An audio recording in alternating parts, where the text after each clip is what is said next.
नमस्कार। भारत की जो संघीय व्यवस्था है उसमें एक पद ऐसा है जो कह सकते हैं केंद्र और राज्यों को जोड़ने वाला एक पुल भी बन सकता है और उनके बीच एक दीवार भी। जी हाँ, हम बात कर रहे हैं राज्यपाल की और आज हम उनकी इसी दोहरी भूमिका को समझने की कोशिश करेंगे। देखिए, जब संविधान बन रहा था तो बनाने वालों ने सोचा था कि राज्यपाल का पद एक संघीय सेतु की तरह काम करेगा, मतलब एक पुल जो केंद्र और राज्यों को जोड़ेगा। लेकिन हकीकत में अक्सर होता क्या है, उन पर आरोप लगता है कि वो एक संघीय बाधा बन गए हैं। तो चलिए इसी गुत्थी को सुलझाते हैं और समझते हैं कि ऐसा आखिर होता क्यों है। तो ये जो पूरा टकराव है ना, इसकी जड़ को अगर पकड़ना है तो हमें राज्यपाल की दोहरी भूमिका को समझना होगा। असल में हमारा संविधान ही उन्हें दो अलग अलग टोपियां पहनाता है। दो ऐसी जिम्मेदारियां जो कभी कभी एक दूसरे से बिल्कुल उल्टी दिशा में जाती हैं। सबसे पहले तो ये जान लेते हैं कि ये पद आया कहाँ से। तो संविधान का जो अनुच्छेद 153 है वो कहता है कि हर राज्य में एक राज्यपाल होगा। और इसका जो मूल मकसद था वो था सहकारी संघवाद, यानी कोऑपरेटिव फेडरलिज्म को बढ़ावा देना। मतलब ये कि केंद्र और राज्य मिलकर एक अच्छे संवाद के साथ काम करें। अब देखिए, असली मुश्किल यहीं से शुरू होती है। एक तरफ तो राज्यपाल को राज्य का संवैधानिक प्रमुख होना है, मतलब बिल्कुल निष्पक्ष। लेकिन दूसरी ही तरफ वो केंद्र सरकार के एक प्रतिनिधि भी हैं। और बस यही दो भूमिकाएं हैं जो अक्सर आमने सामने आ जाती हैं, टकरा जाती हैं। ये जो टकराव है ये तब और भी ज्यादा गहरा हो जाता है जब हम उन खास शक्तियों की बात करते हैं जो राज्यपाल को मिली हुई हैं। इन्हें कहते हैं विवेकाधीन शक्तियां। और सच कहें तो ज्यादातर विवादों की जड़ यही है। यहाँ एक बहुत ही दिलचस्प बात है।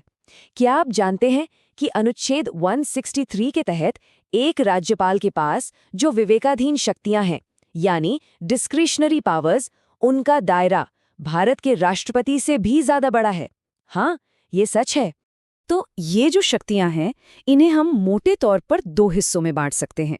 एक तो वो हैं जिनका जिक्र सीधे सीधे संविधान में किया गया है, और दूसरी वो जो किसी खास राजनीतिक हालात में, मतलब सिचुएशन के हिसाब से सामने आती हैं। तो अब जब हमने इन शक्तियों को समझ लिया है तो असली सवाल ये उठता है कि जमीन पर असलियत में इनका इस्तेमाल होता कैसे है।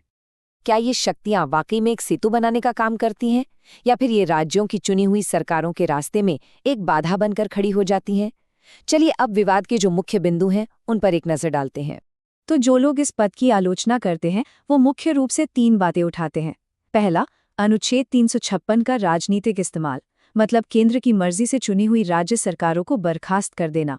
दूसरा, राज्य विधानसभाओं से पास हुए बिल को बेवजह रोक कर रखना, जैसा कि हाल ही में हमने तमिलनाडु, केरल जैसे राज्यों में देखा। और तीसरा, नियुक्तियों में पक्षपात का आरोप, जिसके मामले पंजाब जैसे राज्यों से भी सामने आए हैं। तो जाहिर है, जब केंद्र और राज्यों के बीच ये खींचतान इतनी बढ़ जाती है तो फिर मामला पहुंचता है सुप्रीम कोर्ट, और वहां कोर्ट को एक रेफरी की तरह बीच में आकर चीजों को सुलझाना पड़ता है। इस मामले में सुप्रीम कोर्ट के दो फैसले मील का पत्थर साबित हुए हैं। इन्होंने राज्यपाल की शक्तियों की सीमाओं को काफी हद तक साफ कर दिया है। पहला है ऐतिहासिक एसआर बोम्मई केस। इसमें कोर्ट ने एक बहुत ही साफ और जरूरी सिद्धांत तय कर दिया। उन्होंने कहा कि किसी सरकार का बहुमत है या नहीं, इसका टेस्ट राजभवन के बंद कमरों में नहीं होगा। इसका फैसला सिर्फ और सिर्फ विधानसभा के फ्लोर पर होगा। और फिर इसके बाद नबाम रिबिया केस में कोर्ट ने इस बात को और भी पुख्ता कर दिया। साफ साफ कह दिया कि राज्यपाल का विवेक, उनकी जो विवेकाधीन शक्ति है, वो असीमित नहीं है और उनके फैसलों की न्यायिक समीक्षा, मतलब जुडिशियल रिव्यू, किया जा सकता है। तो इन सब तनावों और कोर्ट के फैसलों के बाद सवाल उठता है कि आगे का रास्ता क्या हो सकता है। समय समय पर कई विशेषज्ञ समितियों ने इस पद की गरिमा को बनाए रखने के लिए कुछ जरूरी सुधार सुझाए हैं। इनमें दो आयोग बहुत अहम हैं, सरकारी आयोग और पुंछी आयोग।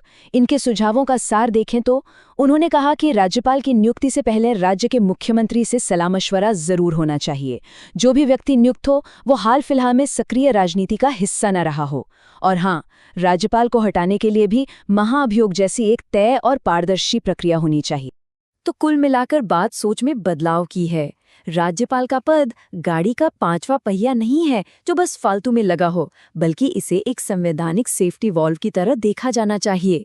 एक ऐसा वॉल्व जिसका इस्तेमाल सिर्फ और सिर्फ तब हो जब हालात सच में असाधारण हो। और ये सब हमें एक बहुत ही बुनियादी सवाल पर लाकर खड़ा कर देता है जो हमारे सहकारी संघवाद की सेहत के लिए सबसे जरूरी है। सवाल ये है कि एक राज्यपाल की असली वफादारी, उनकी अंतिम निष्ठा किसके प्रति होनी चाहिए? क्या केंद्र में बैठी सत्ताधारी पार्टी के प्रति, या फिर उस संविधान के प्रति जिसकी रक्षा करने की उन्होंने शपथ ली है?